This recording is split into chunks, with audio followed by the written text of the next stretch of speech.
Hey, what's up, everybody? It's BDF44 coming at you with another video. So, I just saw something on YouTube that made me say, okay, well, this will be a decent topic to talk about. Basketball stuff, nothing too heavy. Giannis Antetokounmpo is going to be a free agent next year, and the Bucks have to figure out whether or not they want to take their chances with allowing him to go into free agency, or do they try to see what the market is for him and possibly trade him. Um, of course, neither one of those situations sound really good for the Bucks because at the end of the day, he is one of the greatest players of all time. I think it's safe to say that. And Giannis Antetokounmpo is a freak of nature, the Greek freak of nature, and you are not going to find another person with that type of physique or motor out there. You just don't find people like that. They don't exist. He's one of a kind, and you definitely want to respect that. Um, so, with that being said, it feels like a lose-lose situation to me. But one lose has a light at the end of the tunnel, and the other has none. And that's what it really comes down to in terms of myself, and what decision I would choose to make if I were the Bucks. I am not trading Giannis Antetokounmpo. I understand that some people will say you can't let him walk away for nothing, and if he were to walk away for nothing, you do regret not trading Antetokounmpo. But the problem is, if you do trade Antetokounmpo, you never gave yourself any chance to retain Antetokounmpo. So, um, anything short of him saying, I want out, or I will not be rejoining the team, um, is basically me saying, well, I'm gonna roll the dice and trust that he's gonna keep his word, and that is what the Bucks can rely upon because he has said he wants to be there. He has expressed loyalty, so they can hang their hat on that. They can sell that to their fans and say, well, you know what? We gave him every opportunity to be a Buck. We tried our best to keep him. He just chose elsewhere, as opposed to saying, we're afraid to enter free agency because we don't think he's going to stay with us. So let's just try to trade him for a plethora of picks and hope we can find another way of building a championship caliber team for you guys, and see if their fans buy that. So, yeah, it's lose-lose, but at least you give yourself a chance if you don't trade him. And that's really what I think about that situation. Giannis Antetokounmpo, in my opinion, um, could win the next 3 MVPs, and he's already got 2 consecutive. I mean, he's just made for the regular season. He's durable. He has a motor. He's getting progressively better, and he's still extremely young. So he's entering his prime at this point, and that's to be determined because you have to understand, just like LeBron James, you really haven't seen a body like this before. Just as I said at the start of this video, um, he's just a freak of nature. He's a physical specimen. He's a next level human being, and there's no real understanding of what his longevity could be. For all I know, he could do this for another 20 years. Like, we have to adjust our thinking about the athletes that we've known in the past and their longevity and what they're capable of doing versus what athletes are today, who are just flat out more evolved. And of course, with technology and science being as it is, and nutrition being as it is, in better positions to take care of themselves and endure longer. And LeBron James has shown us that there's a way to take care of yourself. If you start early enough and you invest enough into it, you have the resources to do it. You can fight Father Time, and that's essentially what he's given athletes the blueprint on how to do. So I'd imagine guys like Giannis are going to follow in his footsteps, and you're going to see guys potentially be able to last longer in sports. So Who knows how long Giannis's reign will be? Who knows what he's going to become? What we do know is that the Bucks won't get another one of them. Period. They're not finding another one of those guys. So, in my opinion, they need to do everything they can to try to build a championship caliber team that he can win with. I don't know what it is that they can do at this point. I'm not a GM, but I would say if you can swing for the fences, do so. You know, the Raptors did that. You know, Masai Ujiri swung for the fences, traded for Kawhi Leonard, and you know, his situation was either we're gonna blow it up right now because we don't really believe in these players, or we can trade our legacy act, even though he's isn't a legacy act. He's not really playing to the level that we need him to play. Trade DeMar DeRozan, somebody the city of Toronto loves. Shot in the dark for a 1 year deal of Kawhi Leonard. Maybe he stays, maybe he doesn't. But what you are going to be is a championship team for one season, and who knows? Anything can happen, and anything did happen. Anything happened. The Raptors won the championship. That's the type of move Milwaukee needs to make. They need to find something like that and make it happen. And Giannis will go out there, give the Bucks a year, and maybe they can make it to the finals. Maybe they win the championship.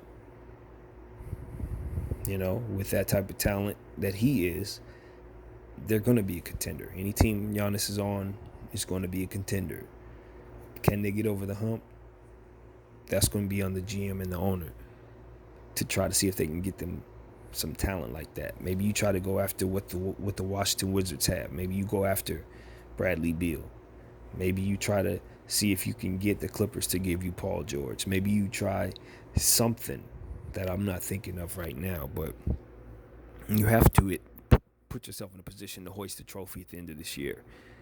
And if you do that, whether Giannis stays or leaves, at least your fan base can sigh a breath of fresh air, be okay, and that is what you ultimately want. Be for your fan base to be devoted and to be happy, because Giannis is either going to stay or leave. But what you don't want to do is say you couldn't get him a ring. So obviously easier said than done. No, there's no harm in losing to the Lakers if you happen to see us in the finals. But they do have to do something to put themselves in a position to beat the Nets, to beat the Heat, and to be in the Eastern Conference Finals next year. Period. That has to happen. The NBA Finals next year. The Eastern Conference Finals probably won't keep him. that probably won't get him to sway in staying with him if his mind is made up to go elsewhere. But if his mind isn't made up to go elsewhere, then this is an irrelevant conversation. However, even if this conversation would be considered irrelevant, I still think the Bucks should be very, very active in trying to improve their team. Maybe they go after a Chris Paul, since his name has been dangling out there. They need to get somebody that Giannis can play with and that can get them over the hump in the Eastern Conference, at least in the Eastern Conference. And they've done a good job. I'm not going to lie. The Bucks have done a very good job in making the teams that Giannis has played on pretty competitive over the last 3 years, you know. And this year they've done a really good job, probably as good a job as any. So they're close, but they're not where they need to be in the Eastern Conference. Had they been, they would have been the team the Lakers saw, not the Heat. So, yeah, that's what I think, man. That's what I think. You do not trade Giannis. Now, we start talking about what you get back for Giannis. Everything. You could simply get back everything.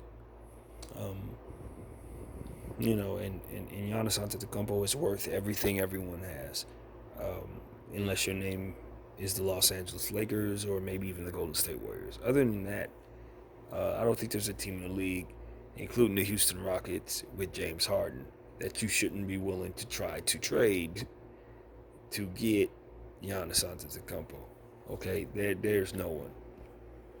If the Pelicans were to trade Zion, I'd be pretty surprised, to say the least. So there are circumstances for which young players, I probably wouldn't want them to be tradable. And you could think of who then those names are all over the league. But I'll tell you this: if Giannis is on the board, there's gonna be some guys who could get moved around. So don't be surprised if some type of unthinkable blockbuster were to take place between the Bucks and another team, because I expect it. Whether it be Giannis being traded or someone coming to Milwaukee to help keep Giannis there, but something's about to happen there, and it needs to. And if it doesn't, they'll lose him, in my opinion. I do believe that he should be looking either to go to the Golden State Warriors, the Miami Heat,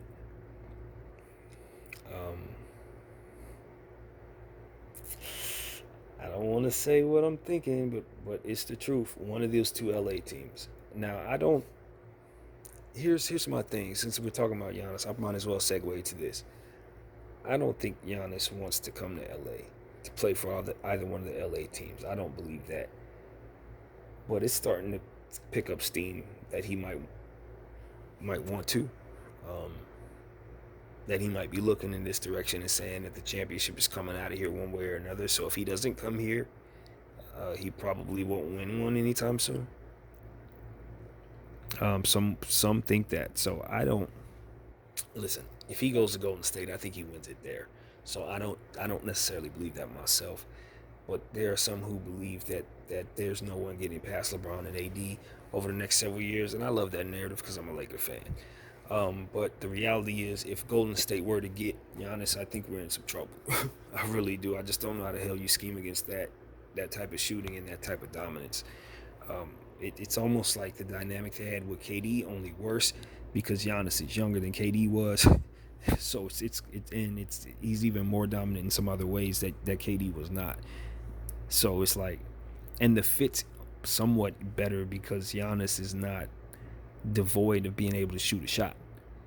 So it's not like they lose the ability to space the floor like they had with KD. So it's one of those situations where it's like the world of the NBA would really rather him not go there, because we don't want the Golden State Warriors to continue their reign. Kind of seen them win enough. I don't really want to see them in the championship anymore, to be honest. I want to see him to go to Miami. Personally, I think that Pat Riley's a spot. I've already mentioned that in another video, but playing with Pat Riley, under Spoelstra, that fits his personality.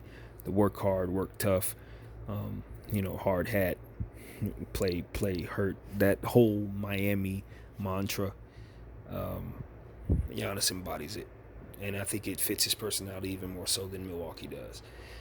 So that's where I would go if I were him. That's where I want him to go. But the Clippers are intriguing. Obviously, they're going to be looking to move some guys. Obviously, they have Ty Lue, so they're going to want to, bring in something that'll allow him to kind of flourish as a head coach, to get his tenure started off right. So I can see them making a splash. Paul George is somebody I could see being on somebody else's team to start the season next year. I just would be very surprised if he's a Clipper. I just think he had such a horrible show. I think the chemistry was so poor. I think they're so limited in what they can do that the best piece that they could trade is Paul George, and they should want to get rid of him, so it's a perfect storm. So that's just what I think is coming. Plus, he could bolt at the end of the year, and while Kawhi is in the same space as Giannis in a sense that you'd rather keep him and take your chances, I don't look at Paul George like that. If he's thinking about walking, I definitely want to get something for him. So yeah, if I'm the Clippers, we getting that boy up out of here quick. So I wouldn't be surprised to see him on the move. And there's some unorthodox places that I could see him going as well. So it could get interesting. We're going to see some moving pieces. Obviously, COVID has affected some things cap-wise. So that's going to affect movement as well. We're going to see how teams handle a lot of opting out and things of that nature coming up in this very, very, very rushed free agency period. We got the draft coming up, so it's so much to talk about. I look forward to being able to get back with you guys, and just thank you guys for listening and continuing to check out what I have to say. My name is BDF44, and I'm out.